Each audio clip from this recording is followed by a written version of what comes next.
Democracy government of the people, by the people, for the people. কে বলেছিলেন এই সংজ্ঞাটা? আমেরিকার 16তম প্রেসিডেন্ট আব্রাহাম লিঙ্কন, একজন মুচির ছেলে। সেই গণতন্ত্রের কি আছে? আপনি নিশ্চয় বলতে পারেন আমি কম বেশি শিক্ষিত। অবশ্যই কিছু শিক্ষিত। আমার হাতে কি রিক্সা? কেন?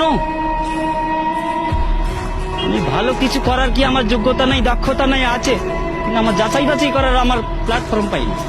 তার আগে ওনারা খেলা শুরু করেছেন, খেলা হবে, খেলা হবে। আরে কি খেলা হবে? আপনি কি খেলতে চান? কি খেলতে চান? আমরা তো এই দেশের জনগণ, সাধারণ মানুষ। আপনি আমাদের কাতারে আসেন, তারপর খেলা কাকে বলে আমরা খেলবো। আপনিও খেলেন। দেশ স্বাধীন হয়েছে, এই স্বাধীনতার দলিলটা কার কাছে আছে? দলিলটা কার কাছে আছে? ওই বলেছিলেন না, বুদ্ধ সাহেব বলেছিলেন, যাও তোমার দিল্লির পূর্বদের কাছে যাও। সেই দিল্লির পূর্বদের কাছেই আছে, যে কারণে তোমার ওই মাসি পিসি সম্পর্কটা।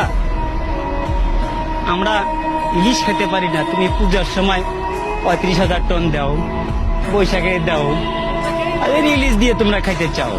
আমার আছে 42 বছর বয়সে, আমি পাইনি আজ পর্যন্ত নিজের হাতে নিজে রোজগার করা টাকা দিয়ে এক পিস ছোট হোক বড় হোক একটা ইলিশ মাছ কিনতে।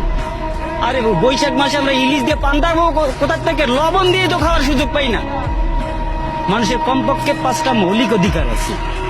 5টা মৌলিক অধিকার হচ্ছে: 1, খাদ্য, বস্ত্র, বাসস্থান, শিক্ষা, চিকিৎসা। আমরা কোনটা পাচ্ছি বলতে পারবেন কেউ? আপনারা এখানে যারা আছেন, আমরা কোনটাতে স্বয়ংসম্পূর্ণ আছি? শিক্ষা ব্যবস্থাকে কোথায় নিয়ে যাওয়া হয়েছে?